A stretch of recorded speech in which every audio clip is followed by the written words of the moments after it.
Live. What's good, gang? 7-Footers episode here. Jarod Hector going solo again today. Jen will be back next week. Thank you to those of you who download us on Apple Podcasts, rate and review, Spotify. We appreciate it. Next week, I'm going to have a major announcement about this podcast. That's my major announcement noise. So get ready. It's going to be awesome. Really looking forward to expanding and growing the podcast that we bring to you guys every week here on 7-Footers. So last night was the NBA Awards. Anybody care?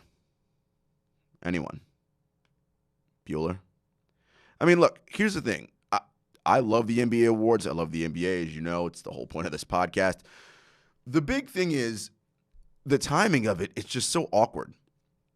The season ended last Thursday, or 2 Thursdays ago, actually, when the Raptors won their NBA championship. And then what? We get some trades, we get some other things happening, and now, oh yeah, by the way, here's some regular season of things that happened that we want to talk about. And look, those people, and we'll recap them in a minute, deserve to be rewarded for their incredible accomplishments this season. But we need to figure out a way to either do it right as the regular season ends, because all these awards are regular season based, and then we head into the playoffs, or we do it like how it used to be, where it was the MVP and all those awards were given out sporadically throughout the playoffs. You know, Adam Silver is a great commissioner. We often tout how brilliant he is. This is something that he will need to think about going forward. I don't know what the ratings were last night. I haven't seen them come out yet. We'll see what they were. I mean, there were some moments that were okay, some moments that were cringeworthy. I mean, award shows in general might be one of those things that's sort of like a dying age, right? Something from a bygone era. The Oscars, the Grammys, they have moments, right? But most of the moments generally have nothing to do with the awards, though there were some sweet things that happened, and we'll get to them right now. So most of the major awards went how we expected. Luka Doncic, Rookie of the Year. Pascal Siakam, your most improved player, which, by the way, that's the one maybe no one saw coming. Pascal had an excellent, excellent season. Mike Budenholzer won Coach of the Year. Made sense. The Bucks went to the best record in the NBA. Best point differential, number 1 defense, number 3 offense, or number 4 offense. Number 1 in overall net rating. They were excellent. Rudy Gobert, your defensive player of the year, back-to-back. Lou Williams, 3-time winner of the 6th Man of the Year award. If there ever was anyone who was cast in a perfect role, it's Lou Williams from the LA Clippers. I mean, that guy's instant offense. The Bucks general manager, John Horst, won Executive of the Year. That one I could probably quibble with a little bit. I mean, okay, look, the Bucks did make some trades and some moves, and again, they had the best regular season record. And we did say it as a regular season award, but the Toronto Raptors also went out and got Kawhi. And Masai Ujiri should get some love for that. And they actually finished second to the Bucks in overall record, and only by a few games. And remember, Kawhi was on load management this season. So, these are things that he plays more games, they may have a better record. So, kudos to John Horst, but I think Masai Ujiri from Toronto deserves some love as well. And Giannis Antetokounmpo of the Milwaukee Bucks is your most valuable player. So the Bucks clearly sweeping away, and that goes lockstep with that idea that the NBA awards are regular season based. Giannis was your MVP. John Horst, Bucks GM, was your Executive of the Year. Bud was your Coach of the Year. Makes all the sense in the world to many levels. As I said, you could make an argument that Masai could get Coach of the Year. You can give Nick Nurse Coach of the Year. Doc Rivers had a funny reaction last night to Coach of the Year. You can give it to Doc. I mean, Doc had a great year. They had no quote-unquote true top-level star talent. And the Clippers, they pushed the Warriors to 6 in the playoffs and were an excellent regular season team. 7 seed. So, we're an 8 seed, excuse me. So, incredible things happening in the NBA this regular season. I want to point out a couple individuals that won awards last night, and we should definitely honor them. Mike Conley, Robin Roberts, and Bradley Beal. Conley won the Teammate and Sportsmanship Awards. Bradley Beal won the NBA Community Assist Award, and Robin Roberts was honored with the Sacred Strong Award for her fight against cancer and the work she does for that. We always talk about the NBA and the stuff on the court and all the drama on the social media beefing and all the funny things that happen. But there's so many good things this league does to help those that are less fortunate in the communities that they represent. And the work that, again, and there's so many more, but obviously Conley, Bradley Beal, and Robin Roberts stood out among all their contemporaries. The work these three are doing is a real testament not only to them, but also to the NBA as a whole and what this league is about and what it means and its importance, again, to the larger community. It's not only about your life and your day-to-day, right? And this is going to get sound of soapboxy and kumbaya-ish, but we are a better place and a better world when everybody contributes and does their part, right? I mean, that's sort of how this thing all works. Another interesting thing to note. So kudos again to Mike Conley Jr., Bradley Beal, Robin Roberts. Mike Conley Jr., by the way, new point guard of the Utah Jazz, which we did mention last week as well. Excited to see what Utah does with Conley on board. Really great guy. I've talked to a lot of people around the league, and they're one of those guys that you always hear, like, no one has anything bad to say about Mike Conley. His teammates love him. Really, really great guy. So very, very happy for him. Interesting thing to note here about the NBA. Your Rookie of the Year, your Most Improved Player, your Defensive Player of the Year, and your MVP are all from outside the United States. That's incredible.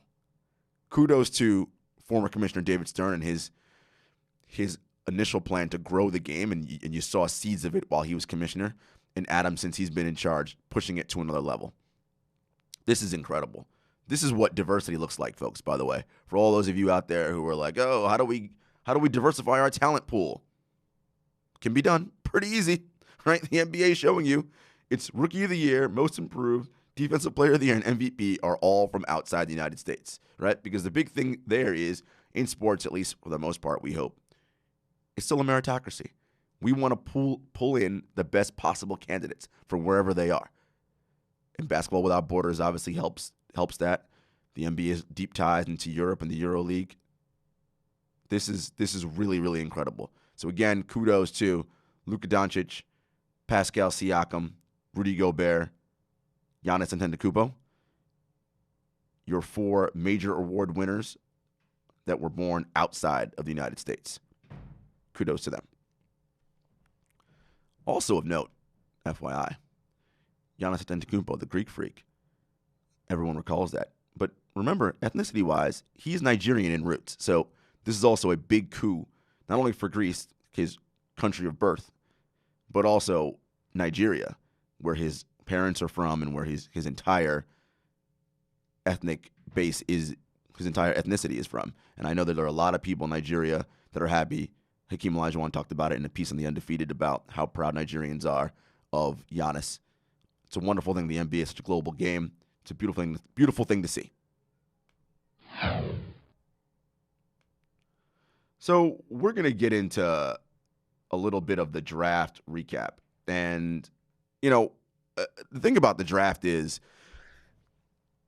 everyone likes to come out with, like we do with the trades last week, who won, who lost, One, it's too early to tell who quote-unquote won and who quote-unquote lost, right? Because these players haven't even laced up yet and played an actual game. So we don't know who won and who lost technically yet.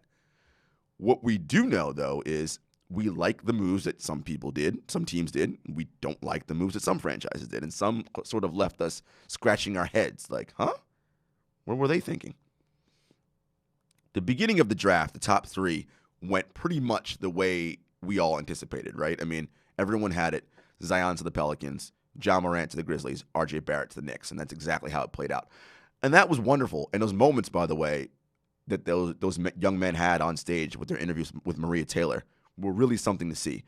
I often say, I'm as cynical as they come as it relates to sports and just mankind and the world in general. But this was a really, really amazing moment for those young men because in a sense, that moment right there when Adam Silver calls your name, with the first pick, the New Orleans Pelicans select Zion Williamson from Duke University, right? That is the culmination because, yes, it's a dream that you've had and people talk about it. He's the number 1 pick. It's going to happen. It's going to happen. And, And you, to a point, if you're that good, you're going to believe it. But it isn't actually real until it happens, until you actually hear them say it, right? It's that idea of realization when it's now tangible, when he now walks across the stage and shakes Adam Silver's hand, holds up that hat. That it's a wonderful, wonderful thing.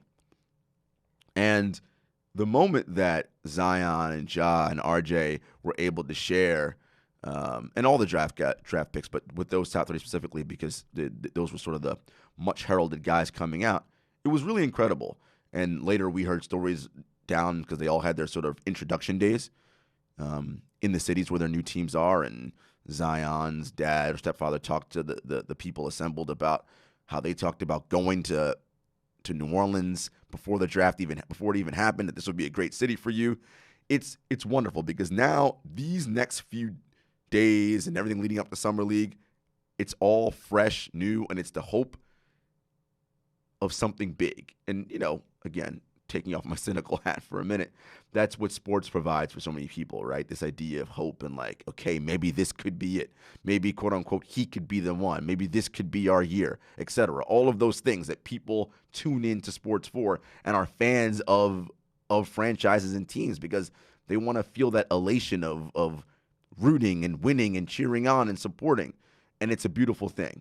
One of the things that David Griffin said, the executive VP of the Pelicans, is, New Orleans, be happy, celebrate, love the fact that you got your guy in Zion Williamson, but note that he is not your savior, right? Like, there's a lot to put on one man's shoulders, and he's a kid, he's 19, to put on one young man's shoulders. It's a lot to ask for him to be the complete savior. We all think he's going to be very good, and Griff obviously thinks so, or else he and Trajan Langdon would not have picked him there, and they wouldn't have done the moves, which we'll get to, that they did for that. But allow him to grow, develop, and mature at his pace and in his time. Allow him to reap the rewards, but also allow him to make the mistakes that we all make, whether they be on the court or what have you. It's a difficult thing to be thrust into NBA basketball and be expected to be an MVP candidate right away. That's not likely. That's not what it's going to be. We think he'll be excellent, very, very good, but it's going to take some time. It's going to take some maturing. There's going to be some growing pains along the way. But allow these young kids to mature. Same with everyone picked, but specifically those top guys and those markets where the teams are so starving and desperate for something to root for. I'm looking at you, New York Knicks, and your number one pick, R.J. Barrett. Again, Zion's teammate at Duke, great kid from Canada, was happy to be a Knick. He wanted to be there, all those great things. I don't know if you guys saw, but in that press conference when he was introduced on Friday after the draft, I forget the reporter that asked. He said, "So RJ, are your shoulders broad enough to carry this franchise on your back?" It's like, whoa, come on, man. Let this kid sort of get acclimated first. But as David Fisdale and many of the other Knicks brass on stage said to him, "Welcome to New York." We have such lofty, outsized expectations for these guys. Some of it deserved, some of it not. But let's allow them to develop and grow. These are young men, 18, 19 years old, 20. I mean, think about yourselves when you were 19, 20, 21. If all that was thrust on you, would you be able to handle it all? We all have highly inflated opinions of ourselves, and many of you will think, yeah, I could do that. You don't know unless you're in it, right? That whole idea of the tangibility and the realness of it. So we're rooting for these guys. We hope it all goes well. And, we'll be watching. Summer League will be starting July 5th. And almost all of these guys will be in action. So we're excited and looking forward to seeing all of that. What I liked about this draft, there were quite a few things. The Hawks were very interesting. Trading up to get DeAndre Hunter, I thought that was a really, really great move by Travis Schlenk and what they're doing down in Atlanta. Travis Schlenk came from the Warriors organization, as everybody knows, brought Lloyd Pierce on as his head coach. Lloyd also from the Warriors organization. What they're doing over there is essentially trying to build Warriors Southeast, all right? Can we build superstar talent through the draft, and then all things go well, we make a couple moves, we trade, we acquire the right pieces, we now have a contender. So everyone last year, and myself included, I will admit that, when they drafted Luka, traded to get Trae Young, and this year's pick, which they then turned into Cam Reddish. At the time, we didn't know it was Cam Reddish, so put that aside for the minute. But Luka was the guy in last year's draft, right? Everyone came out and said, this guy won. He was the MVP of the Eurobasket, which is the second, or the Eurobasket is a tournament in the EuroLeague, which is the second toughest league in the world behind the NBA. At 19, he was the MVP of the Eurobasket tournament in the EuroLeague. So he was already a professional in many ways. So it seemed pretty obvious that he would be able to come to the NBA and contribute right away. And Luka was incredible. Won Rookie of the Year, as we discussed in that first segment. And at the time, I was not as high on Trae Young. I saw the shot mentality, and I said, okay, he guns it, pulls up from everywhere. The whole Steph Curry thing, that wasn't what I was thinking. I was just like, okay, I wonder about his shot selection. He has to go to the right place. And I was concerned about his frame and his build. I said, is his offense going to be good enough that it doesn't matter? It mitigates whatever deficiencies he has on defense. Because he's slight. I mean, he's 6 foot, but he is a slight kid. And what I didn't anticipate, though, and I went on MSG Networks on our draft show, and I said Trae Young had high bust potential. I didn't say he would bust. I said high bust potential. He was anything but, and I was dead wrong about him. What I didn't see translating so well with Trae was his passing. I mean, yes, he led the nation in assists when he was at Oklahoma, but leading and counting stats don't necessarily mean you are an elite passer. And Trae is an elite passer. Elite. Already, now going to be in his second year, but as a rookie, was an elite passer in this league. He had a tough month and a half or two to start the season shooting, but from that point on, he was really good shooting the ball from three. And Trae's going to be excellent, man. I think, again, and we all do the same thing. Point guard in the NBA is the hardest position to play and come in and dominate right away. It takes time. How to run an offense, when to set your teammates up, where guys like the ball, the speed of the game, all those different things. But Trae can shoot, he can pass, he can handle, gets the cup. Listen, he is an outstanding young player. I was wrong on him. Happy. The Atlanta Hawks fans are thrilled with what they did. Again, Luka may end up being an MVP candidate before Trae. Trae might never become one. Heck, who even knows? Jaren Jackson could be the best player from that draft. You guys all know I love Triple J. It's my guy. Who knows? But if you're Atlanta and you're Travis Schlenk, he is perfectly fine that they got Trae instead of Luka.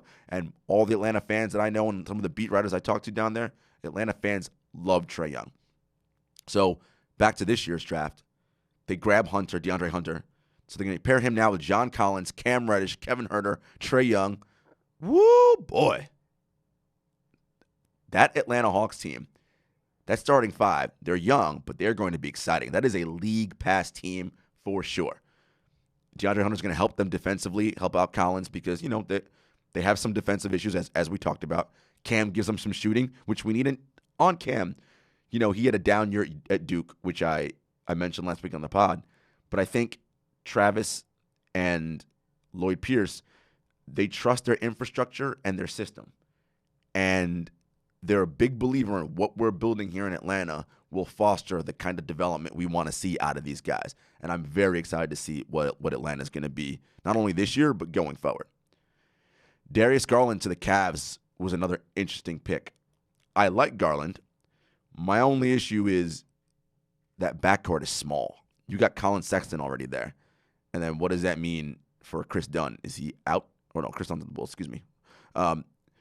Darius Garland and Colin Sexton, that's a small backcourt. And, the history of this league, small backcourts don't do well. It's not a good look. And I saw somewhere where somebody said Sexton and Garland, this could be like a C.J. McCollum, Damian Lillard thing. Whoa. Let's slow down, guys. Let's slow down. Damian Lillard is an all-NBA point guard. C.J. McCollum in a loaded West is a borderline all-star card. I mean, you guys have a long way to go before you're anywhere near as good as Dame and C.J., but I like the confidence. Strive for that. I just don't know I don't know how well it's going to fit, and we'll see what new what new coach, what they decide to do out there, because I'm just not sure the Cavs have an exact plan in mind of what it is they want to do. But, we'll see. Jarrett Culver, so the Timberwolves at 6. Big fan of Culver. Told you guys that last week. I think he's a guy that can shoot. He's gotten better every year.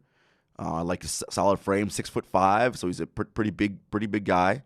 Can play out there. On the wing, I like him from Minnesota, and what Gerson Rosas and the Timberwolves are doing seems like there's some more moves they may want to make. Now, they obviously have some cap issues, and we'll discuss that in free agency when we talk about that in a little bit. But I kind of like that. Kobe White, I was also high on him from Carolina. It was interesting. I was talking to someone, a draft guy, and he said, the thing about these Carolina point guards that we have to remember is, and this is true, they will often have, inflated isn't the right word, but their counting stats are generally going to look good because of the way Roy Williams' system works, right? It's very point guard dependent. Roy basically gives the ball to his point guard and lets him jet up and down the floor, right? And so that leads to a lot of fast break opportunities, a lot of threes in transition, lot of high assists and those kinds of numbers. And to that being said, I still think Kobe White's excellent and very, very good. But that is the thing with Carolina guards. That if you are a young point guard, North Carolina, and if you're going to go to college, North Carolina is one of the places that you'd go because of the way Roy allows his point guards to sort of run somewhat uninhibited. But I love Kobe White at 7 in terms of value. I don't love that it's Chicago because I don't really know what Jim Boylan's really doing over there and what Garpax, which it's funny how we call the brain trust of the Chicago Bulls, Garpax. It's Gar Forman and John Paxson, but they've been cut down to an acronym, Garpax, or to a nickname. I don't know what their plan is. I mean, on paper, I kind of like the idea of Kobe White, Zach LaVine backcourt with Otto Porter. I mean, okay. I mean, I see some things I like there. And, of course, Lauri Markkanen. There is talent. Let's put it this way. There is talent on the Bulls roster. What they do going forward remains to be seen. Remains to be seen what their building plan is. The Grizzlies had a really good draft. Obviously, we talked about John Morant going there at 2. We pair him with Triple J. And they also got Brandon Clark at number 20, I believe. I love the Clark and Jaren Jackson front court. That is excellent defensively, good rim protection. And again, you're lining up all of your young guys and their core and their prime periods. Again, provided you keep everybody, etc. At least you will. You're going to keep them at least for the first full contract and then the rookie extension. That's incredible. And if those guys can develop, again, if Memphis and they have a new front office, new head coach, hopefully they're bringing, the right player development guys, where do they go from here? I think while it would have been nice to have Conley mentor John Morant, it'll be good for this new coach to get these guys out on their own and sort of run and see what they can do and what he has. Look, they're not going to win a lot of games, right? They're not going to be very good. But you can allow them to grow. With the low expectations, you'll see what you have. I really like what Memphis is doing. Portland got Nazir Little from North Carolina at 25. That is an excellent value. I thought he dropped a lot, and part of his dropping in the draft was because of the way in which his freshman season at Carolina went. Not ideal. I think Roy was part of the blame there. I think he kind of inhibited him a little bit. I also think Nas didn't do some of the things that Roy wanted. So there's a little bit of that action there, but he was a highly touted player coming out of high school, and I thought we'd see more for him from Carolina. But for Portland, this is an excellent, excellent pickup, and I love what they did. The other thing about Portland is they generally, Neil O'Shea and Terry Stotts and the brain trust there, their draft picks tend to get a quote-unquote redshirt year, right? Where they don't really expect them to play that much, if at all. Think Zach Collins. And then as they get another year acclimated to the NBA, they step in, and then it's okay, we grow again. And I just love that environment for Nas Little. He's got vets around him and CJ and Dame who can really mentor him. And Portland's an excellent team, right? So, again, he's not going to be required to be a savior type of player. And that's the big thing with the draft. And I've said this to you guys before. So much. Look, your elite prospects in every draft, the one or the two that exist, they're going to dominate and perform anywhere, right? Think back to your LeBron Jameses, your Kevin Durant's, people of that nature. They're going to excel no matter what team drafted them. But for most of the players in the draft, it's all about fit and the culture and the environment you're getting drafted into. And do they allow you to become the best version of yourself, right?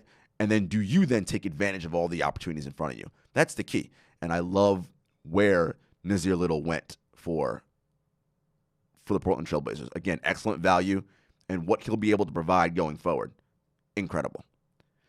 So, on the flip side, as we have things that I like, we also have things I don't like. Things that make me say,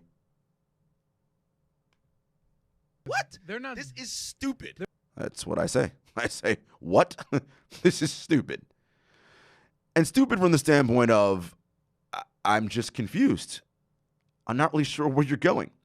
I'm going to start with the Washington Wizards taking Rui Hachimura from Gonzaga at number 9.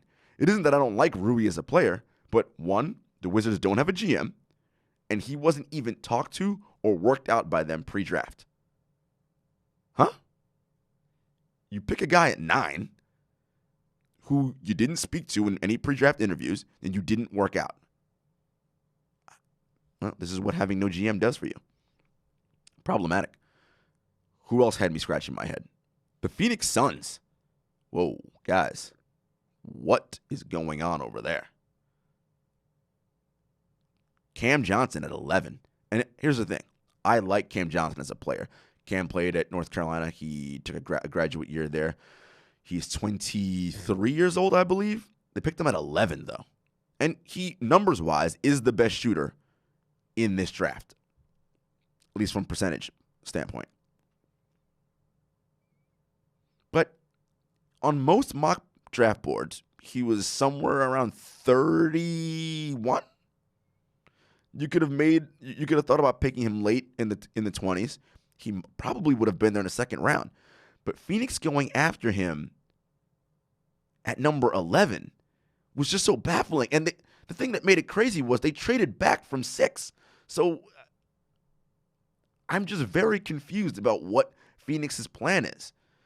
There was talk I heard, and I talked to some people that they like Jarrett Culver. Well, then why'd you trade out of 6? That's where the Timberwolves were. That's where they got him. I just don't get it. And you trade back. The idea about trading back is because you know a guy's going to be there later on. Again, why Cam Johnson that high? It's okay. You had other picks later. You could have got him at 20-something. That was a no-brainer. You could have probably got him in the second round. He wouldn't have gone off the board. It seems that what the Suns need, and what everyone's been saying, is they need a starting NBA-level point guard. Well, that's not Cam Johnson. So I'm not really sure what your plan was. And now, unless there's some trades coming up in free agency and they make some more moves, I don't know what they're going to do from a can we get a top-tier free agent standpoint. So, again, the Phoenix Suns, what they're doing, baffling to me. And this one, these next two, are not so much are they what this is stupid. It's I'm confused as to why these guys look. I'm not confused. I'm more sort of thinking. I think the risk for the risk for these two guys, if you were to draft them late in the second round, would be pretty low, and I think your upside is high. First, I'm going to talk about Jonte Porter. Now, you may say, Porter, I know that name. Yes, he's the younger brother of Denver Nuggets draft pick from last year, Michael Porter Jr. Jonte is a big 6'10", power forward center player, and he had some injury concerns, so I get it from that standpoint. But, man, again, your upside could be high here. And the other problem is we haven't seen him play basketball in almost a year now. So there is that. But he's young, 19 years old. You pick him up in the second round, again, first of all, the money's not guaranteed, so you're good on that. Two, if you trust your training staff and your performance staff and your player development staff, I mean, this is a guy with intangibles that just from raw athleticism and his size, this is a steal here. You could really have something. And coincidentally, back to Denver really quick, and his brother Michael Porter Jr. Michael Porter Jr. will play Summer League this year starting July 5th, and he was an excellent pick for Denver last year. At 17, again, whatever they get from him is gravy. He sat all of this past season, didn't play a soul, just rehabbed that back. And again, backs are complicated. We don't know what they're going to be and what you're going to look like when you're done with back surgery. But listen, at 17, if he turns into anything, let's say his ceiling is he is a off-the-bench six-man guy, plays, 25 minutes a night, gives you instant offense off the bench, 18 points. Wow. So that's a steal. I know it's asking a lot. We don't know yet what's happening.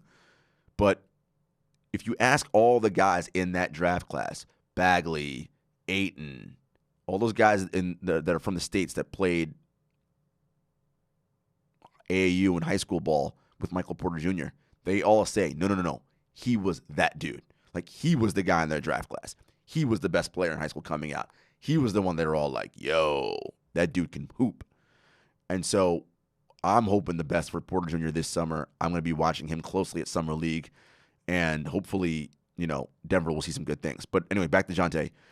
Hopefully, and now we have in this period, we have a lot of teams pick up guys on two-way deals, or they'll draft them, take an undrafted free agent, sign them to small little deals and see what they can do. I think someone should take a flyer on this kid because I really think Jonte Porter could be something special. Also note, I don't know how many of you all are familiar with the Porter family. Quite a number of kids that are all athletes, and all of them have had injury concerns in their career. Quite fascinating. I think I gave somebody a story idea if it hasn't been done already. He has sisters that play basketball. They all had all different injuries. Something very weird about that. Like, that's just so odd that this one family, that every single sibling that plays a sport, and I believe it's all of them, has had some sort of serious injury. And they're all young adults and young kids. Crazy. Anyway, the other one that was surprising, but not surprising at the same time, Bol, freshman out of Oregon, son of the late former NBA player Manute Bol. The injury concerns were obvious, right? Vehicular bone break, and when you are a big man, he's 7'2", that's problematic. And at the combine, he only came in at 208 pounds. Imagine 7'2", 7'3", only 208 pounds. That's not good. And part of that was because during the injury, he had a tough time keeping weight on. And so these are all the concerns you have with Bol, right? He has trouble keeping weight on keeping weight on his frame. It's a thin frame. He's already had that major foot bone break in his foot. And as you know, big men and feet are a thing, though modern medicine has advanced. The other thing I started to hear from various people who scout and different teams was there are questions and concerns about his motor and how much he actually loves basketball, how much he wants to play this sport, how good he wants to be. Is he committed to being the best version of himself? And again, as I said earlier, and as I said on last week's episode, that is the thing that makes the draft such a crapshoot. You have no idea. It could be that maybe he was just young and didn't know, but once he is in the right environment, he's going to work hard. I have no idea. We don't know. So, you're taking a gamble here. You're rolling the dice. These are lottery tickets that you're buying, essentially, right? And you're hoping one of them hits. Some of them are a little bit more sure, quote unquote, sure, than others, but it's not an exact science, and it's hard. But I like Bol because, Bol's a 40% three-point shooter above the break. He can snatch the ball off the boards, push the tempo, go coast to coast, hit it, pull up and hit a three, and he can give you rim protection. those are things that are needed in this league. And again, he was acquired by Denver at 44 in a trade via Miami and via one other team. I forget which one.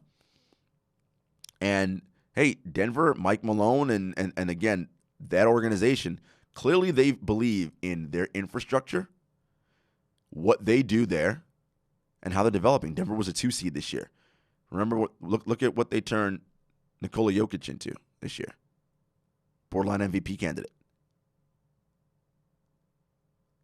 They figure, hey, we get Bol in here with Jokic, with our performance development team, with our training staff. We believe in him. Hey, they did it with Michael Porter Jr., and we'll see what Michael Porter Jr., again, as I mentioned, does this summer at Summer League. But Denver could be doing what excellent teams do, which is identify what we call a market inefficiency, right? Finding something where other teams are either not confident, they're not looking for, they're shy about pulling the trigger and saying it's high risk, low reward for us. I mean, that's what the Porter Jr. pickup in last year's draft was, as I just explained, and that's what Bol is for them this year. High potential, low reward. Again, at 44, non-guaranteed deal. Doesn't work out.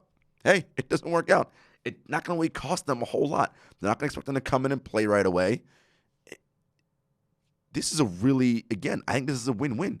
I've liked Bol when he was in college. I saw him a couple times. I saw him at the Garden earlier in the college season last year. Liked a lot of what I saw. I have all the same concerns about the injury, the frame, and everything I just mentioned. But again, at number 44, which is in the second round, it costs you nothing, and it could be something, right? And that's a market inefficiency.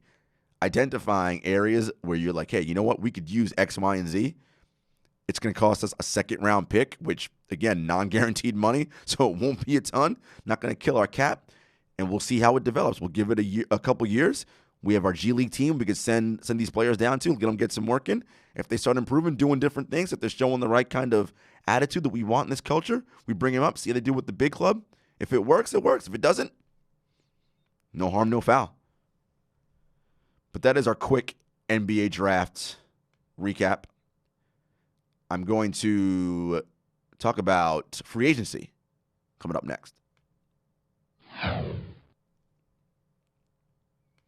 So, NBA free agency begins this coming Sunday, June 30th at 6 p.m. Thank you, Adam Silver and NBA, for moving it up away from midnight, putting it on the Sunday. I mean, Sunday at 6, so you're going to be interrupting my Big Little Lies time. Shout out to HBO and Big Little Lies. Love that show. I'm going to have to just watch that later on. Make sure I'm paying attention to the free agency clock. We've already starting to see teams do a variety of different things as it relates to free agency. We've all talked about it, that summer 2019, this was the year. It's going to be crazy with free agency. And mainly because of the names that were available. Kevin Durant, Klay Thompson, Kawhi Leonard, Chris Middleton. These names go on. And so Jimmy Butler. And so Kemba Walker. I mean, it's a phenomenal class. Tobias Harris. There are talented players up and down this free agent class. Nikola Mirotic, Nikola Vucevic. I mean, we got some good talent that are free agents. And I think I saw them the other day that between restricted and unrestricted, and those are all those I mentioned, those are unrestricted free agents. We also have a pool of restricted free agents, D'Angelo Russell et al. Something like almost half the league can be either restricted or unrestricted free agents this summer. And we're going to have roughly about 11 teams with more than $20 million in cap space. That's incredible. We could see a lot of movement. Now, a little bit of a sort of, I don't want to say a downside to free agency, but a little bit of a, sad note is that, and we talked about this before, Durant's going to be out all of next year with a torn Achilles, a ruptured Achilles. And Klay Thompson had a torn ACL. He'll be out likely all of next year as well. So two of the big dominoes, there's some question about where they're going to go and what's going to happen and what we're going to do. And we can get into all those shortly. But Kevin Durant's a big domino. That domino has to fall. And when that domino falls, that, I think, will dictate what happens to the rest of the league via free agency. Where do other guys go? Where do they want to go? Where do they want to pair up? Who do they want to pair up with? I'm going to run down the teams right now and their potential cap space. The Brooklyn Nets have roughly $66.9 million in cap space. And we've talked about this before. That's enough for 2 max slot players. Now, the question is, who were their 2 max slots and what did they do? We'll get to that. The New York Knicks, just under $60 million in cap space. Sacramento Kings, $59 million in cap space. Now, the Sixers have roughly $68 million, but the Sixers are a little bit of a tricky situation because they have only 4 players signed right now, and that money would be if they renounce all their cap holes, which they may not do. And if they sign Jimmy, that's going to just change the whole equation of everything. So we'll put Philly to the side for now. The Clippers have about $54 million. Dallas Mavericks, the Dallas Mavericks will be a sneaky player. No state tax and no income tax in Texas, state income tax in Texas. Players like Dallas, a lot of players from that area. That's a sneaky place. Remember DeAndre Jordan? He went there, then didn't, then finally went. That players like Dallas. The Indiana Pacers, about $32 million in cap space. Now they're not a great free agency hotbed, so it's gonna be tough for them. The Celtics miraculously cleared up $32 million in cap space, and we'll talk about them because they have some issues that they have to work out. The Pelicans, David Griffin and Trajan Langdon, have they not been the front runners so far for executive team of the year?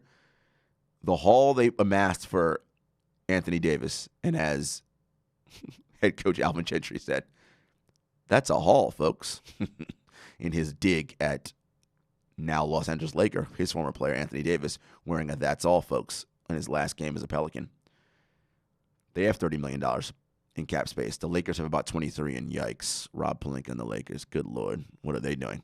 And the Phoenix Suns about $20 million in cap space, right? Those 11 teams have $20 million plus in cap space. And, there are other teams with cap space as well, and trades can happen, and we can do some things. Very interesting. I want to get back to this Kevin Durant idea and what he's going to do.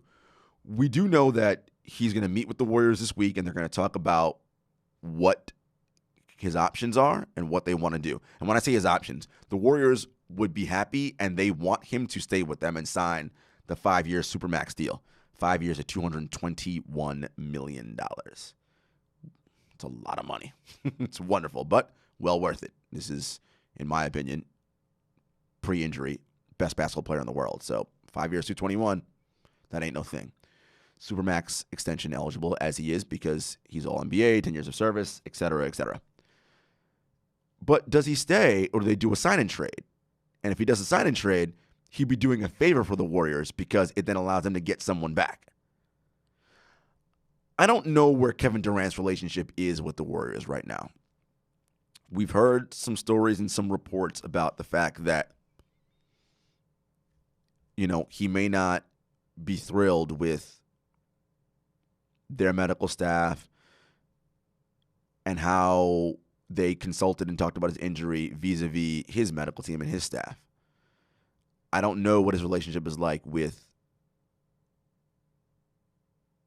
GM Bob Myers and or head of basketball operations Bob Myers. And Bob, we all talked about the teary press conference he had during the finals when it was learned that Kevin had the Achilles injury. I think Bob is a genuine guy, but there might be some hard feelings there from Kevin about him risking himself and putting his body on the line for the Warriors and it not working out. Now, if they're willing to extend him the extension, which they are by all reports, it is what it is. And that's them showing him, look, we want you here. We believe in you. You're part of our future going forward. But there's been talk all year long, and actually for the last 2 years. Kevin Durant's going to the Knicks when his time is up. It's the New York Knicks. That's what we've been hearing all season, pre-injury. Now, post-injury, all of a sudden the Nets come out of nowhere. And again, as a team I've covered, I'm hearing the same rumblings. And actually, while that talk about the Knicks was all going on, through people that I've talked to and my sources, I heard the Nets were always a player, and that was always a possibility. But it wasn't going to be just him going to the Nets by himself. It was going to be with someone else. Who is that someone else? We don't know. Well, and we'll get to who he might be in a minute. The other free agent I forgot to mention, big one, huge domino, and how could I forget? Good Lord. Kawhi Leonard. Hello, folks. Your reigning finals MVP. He just helped the Toronto Raptors win their first ever NBA championship. Kawhi Leonard's a huge free agent. And now, remember, and keep in mind, Kawhi's only 26. He's going to be 27. I mean, he's younger than Durant. So that's incredible. A player that good at that age. Now, what does he do? We know he opted out. That's Chris Haynes from Yahoo Sports reported. No surprise there. He's going to test his full free agency. But here's the question. What does he do? Does he stay in Toronto, sign that full extension? Maybe. There was talk about Masai Ujiri being offered the GM role at the Washington Wizards. Will that impact what Kawhi does? He's like, I don't know what's up with Masai. Where's Masai going? I don't want to leave if Masai's not going to be here. Maybe he and Masai talking. Masai saying, nope, if you stay, I'm staying. Who knows? These kind of deals happen all the time. Maybe Kawhi had so much fun in Toronto that he's like, you know what? I love this city. I want to run it back. And we talked about this. They can run it back. They can do some things. I mean, they don't have a ton of cap space. Actually, they have none. But they can, and speaking of they have none, your most improved player, Pascal Siakam, is eligible for his rookie extension. And who would have thought when he was drafted what his rookie extension would be? Now, I mean, is Pascal Siakam a max rookie extension guy? I don't know. So, anyway, back to Kawhi. They could run it back. They could see if they want to bring Gasol back. Obviously, the core piece, if Kawhi comes back, the core pieces are Kawhi, if he returns, Pascal, OG Anunoby, Fred VanVleet, and OG didn't really play in the finals, Serge Ibaka. That's a great squad. Excellent squad. But again, what Kawhi does, and we've heard all year, Clippers. Well, the Clippers have the cap room as we outlaid, but do you want to play with the Clippers? Not that there's anything wrong with that organization. Steve Ballmer is running a first-class organization. Let's be clear. Steve Ballmer doing a way better job of running the Clippers than Jeannie Buss is doing running the Lakers. While the Lakers have the cachet and the titles and the steeped history in LA with everything, and the longer and more storied fan base and just cultural history, the Clippers are a better run organization. They just are. And so, if you're Kawhi, there was talk about Lakers for a little while. I don't see him going to Lakers. First of all, he can't right now because Rob only has $23 million of cap space, which he's got to figure out how he's going to work that cap. But the Clippers are an unknown. As great as that organization is, as great as a head coach as Doc is, and you've got some pieces there with Shai Gilgeous-Alexander, Lou Williams, Landry Shamet, you got some young guys. You know what Toronto is. They are defending champions. You know how you work with Kyle Lowry. You know how you fit basketball-wise with Pascal Siakam, with Serge Ibaka.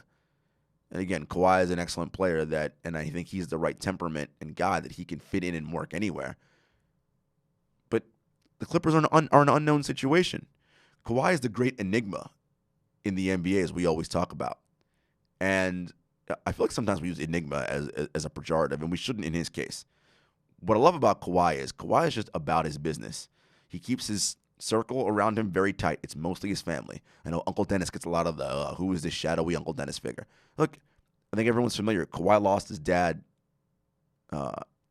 early in his life, and Uncle Dennis has stepped in and become that father figure for him. And so while people might want to say what they want about Uncle Dennis, he is an important person and figure in Kawhi's life. And I guess, I understand from a media perspective, and again, I am in the media, it bothers some of my colleagues that we don't get Kawhi talking and saying things. But you know what? On the one hand, I kind of respect it and not kind of respect it. I totally respect it. I kind of find it refreshing and endearing. He doesn't allow the larger media cycle to control his narrative. He controls his narrative. Remember what all the talk was in San Antonio? He's a bad teammate. He's not committed. All the stories were leaking. It wasn't about that. It was the vaunted Spurs organization, which we all laud as being so terrific. He did not trust the way they handled his medical situation. And to be fair, he was correct. They did not handle it correctly. Toronto did. He has trust with them now, and I wonder that could go a long way in him deciding what to do. Because clearly this leg injury is something that's going to need to be managed, at least in the near future. And going and working with someone who and a team and a medical staff who is collaborative with your medical staff. Because let's be clear, all of these top players, and really most of us, if we have any kind of health situation, should always get a second opinion. But as I've said in the past, there's an inherent conflict, right? The team physicians work for the team. Their best interest is not necessarily the players. And I don't mean this to say that team physicians do nefarious things. What I'm saying is the team physicians are employed by the team. Their goal and their focus is to get you out and playing as quickly as possible, obviously barring any further chance of injury. An independent medical professional that you hire as part of your team for a second opinion doesn't care whether you play now or later, because that's not how they get compensated. So, an environment where your medical team can be an open collaboration with the team's medical staff and training staff and performance staff. That may be the new direction and the new era of player empowerment. That could be one of the big takeaways. And the teams that are more friendly and allow that, I think you're going to have better situations. Look, it's like anywhere else, right? In our careers, we have flexibility. If we don't like where we're working, we can just leave. We're at-will employees, most of us, right? We can just go find another job somewhere else, quit, and go there because the environment's better. These guys don't have that option. When you're under contract, you're under contract. Now, when you have a year left or 2 years left, you can start the idea of, I'm not going to resign, a la Anthony Davis and many others, and start your pre-agency, as coined by The Ringer, to make that move. And look, and if it's about these kinds of things, I don't blame the players. Because again, they trade on their body. This is what matters to them. So Kawhi Leonard, again, where he ends up, who knows? But another huge domino. Here's another interesting name. And he's not a free agent, but I was thinking about this as it relates to the Pelicans and their $30 million in cap, $31.1 million in cap space.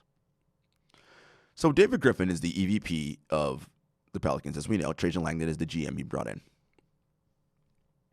What about Kevin Love on the New Orleans Pelicans? Now, hear me out. I know you're all saying, Jarod, Kevin Love is injury prone, et cetera, et cetera. Look, I might be one of the last people left on Kevin Love Island. I mean, this is a guy in Minnesota that was an all-NBA player. I understand. I get it. He was getting most of the shots, et cetera, but he was efficient, man. This guy could rebound. He could pass. He could shoot threes. I mean, he was really, really good in Minnesota. I think he was miscast when he was in Cleveland. And unfortunately, when you play with LeBron James, a lot of players often get miscast. And it sometimes, while your whole game, because of the opportunity to win titles, gets elevated, some of the things that you do really well don't always get highlighted because LeBron has the ball so much. And that applies to a player we're going to come to next after we talk about Kevin Love. But the reason I'm thinking about Kevin Love on the Pelicans, okay, so we've got Lonzo Ball, Drew Holiday, Brandon Ingram, Zion Williamson. Wouldn't Kevin Love be nice on that squad? A 5, maybe, who could stretch and shoot threes, who can grab defensive boards, who can pass, lead the break. I mean, Alvin Gentry loves up-tempo play. The Pelicans might score 125 points a game. And they need more shooting, but, Kevin would help that. He would definitely help that. Kevin signed a 4-year, $120 million deal. So he slotted this year. So he slotted to make $28.9 next season. Remember, the Pels have $31 million in cap space. So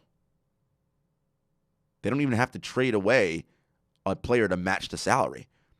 He can get traded right into the cap, right? Because the cap space is free. He now eats up that space. Maybe Griffin gives up one of the many, many picks he got in the Anthony Davis haul. And he also traded back in this draft as well. Who knows? One of those picks to Cleveland for Kevin Love, that might get it done. I don't know. Think about it, because who knows what Cleveland's doing. And I know Kevin Love hasn't been healthy the last couple years, but Griff knows him, obviously from his time in Cleveland. That'd be interesting. Speaking of time in Cleveland with Griff and Kevin Love, and we talked about his time with LeBron there, Kyrie Irving spent some time there as well. Listen, that team did win a championship. Lest we not forget, right? The greatest comeback in finals history, down 3-1. Kyrie Irving spent the last 2 seasons in Boston, and from everything I've heard and you've all heard, this past season especially was a disaster. It did not go well. And so I wonder, we already know Kyrie opted out. He's going to be a free agent this summer. Where is he going? He just left his longtime agent, the only agent he's ever had in his NBA career, to sign with Roc Nation. Everyone then drew the dots, connected the dots, and followed the breadcrumbs.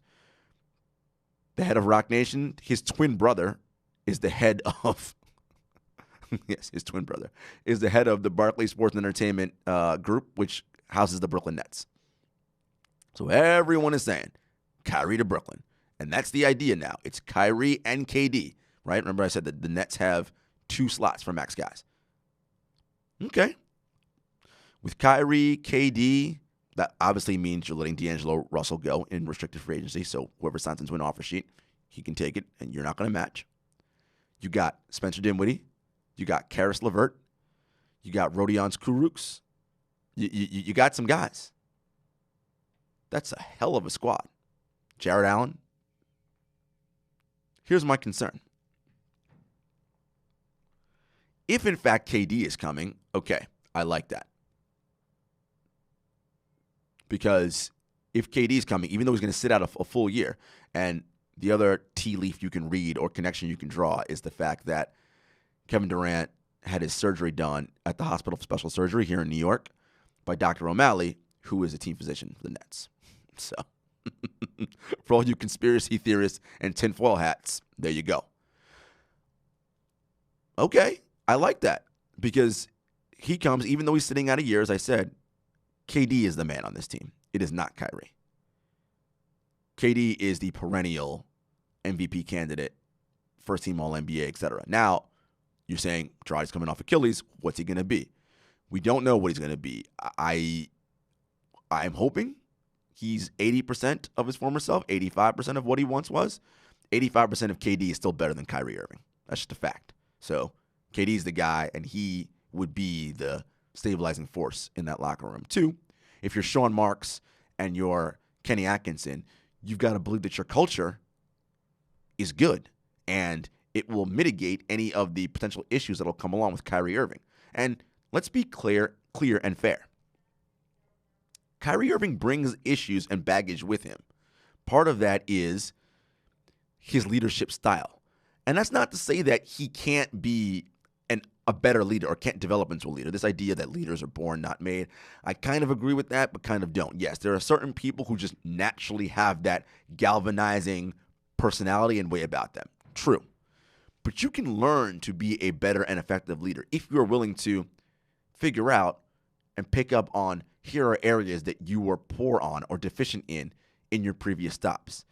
And look, Kyrie was part of the reason to blame for the Celtics' lack of performance last year. You all know I say Danny and Brad Stevens are also to blame as well. But Kyrie has to shoulder some of that blame as well. You can't constantly berate your young teammates in public, as he was doing, saying, oh, these young guys don't know anything about winning. Listen, Kyrie, I get it. You won a ring. You hit one of the greatest shots in finals history.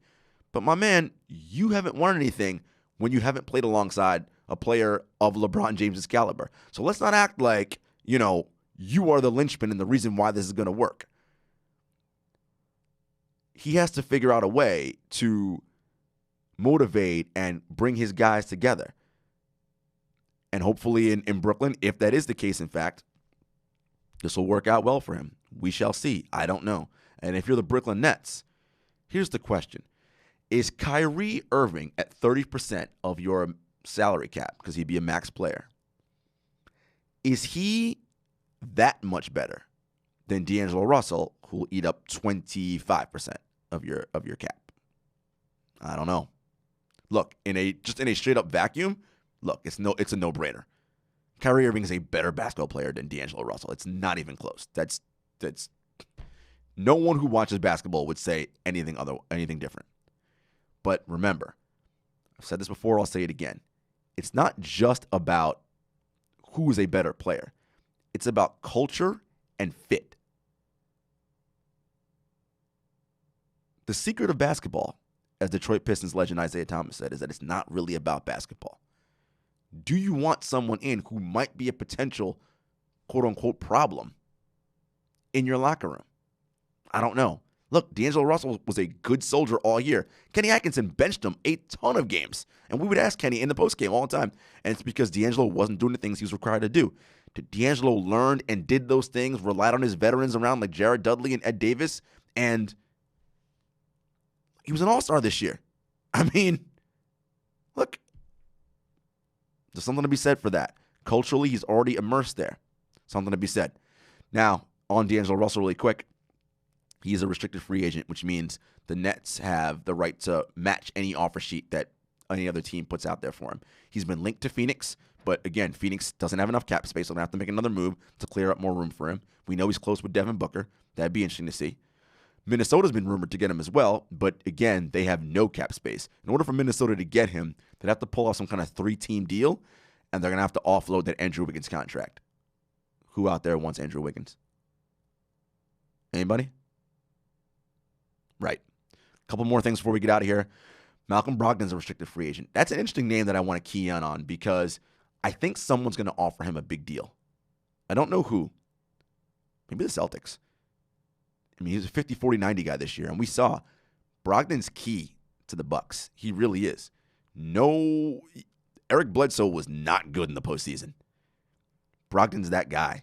And the Bucks have a number, I'm sure, where they're like, look, if this team offers him X million, we're not matching it. I don't know what that number is, but someone might do it. And consequently, that's going to weaken the Milwaukee Bucks. Something to keep an eye on. The Blazers, of course, made some moves. Turner and Bazemore were basically exchanged for each other. Evan Turner, Kent Bazemore, switching sides. This is actually amazing. This goes on to who's winning the deal, etc. It's fine for the Blazers, no big deal. It's an expiring. For the Atlanta Hawks, something to keep in mind. Getting Evan Turner, he's expiring as well. Their most expensive guys this season are Solomon Hill, Evan Turner, Alan Crabb, Miles Plumlee. All good locker room guys, so it'll be helpful for that young squad, but all expiring. You know what that means. 2020, next summer, when you know who's actually a free agent, Anthony Davis, they'll have 2 max slots in 2020. And all that young talent we talked about earlier. Trae Young, Hunter, Herter, Collins, Reddish. Look out, man. Atlanta could be something coming big in the future. So I think this is all a move for Atlanta, not for this year in free agency. They're not going to really be players, but this is for 2020. 2 max slots in 2020. That's incredible. Well, folks, that is another episode of the 7-Footers Podcast. Thank you so much for tuning in. Again, you can find us on Apple Podcasts. Please rate, review, subscribe, tell your friends about it, leave some comments. Spotify as well. Keep in mind, I will be a guest on the Ain't Hard to Tell podcast this Sunday. We're doing a live show for the NBA free agency special. It's going to be a good one. Tune in. I'll make sure I send all that info out on Twitter, Instagram. Make sure you follow 7-Footers Podcast and me at JS Hector. And we'll see you all next week. Peace.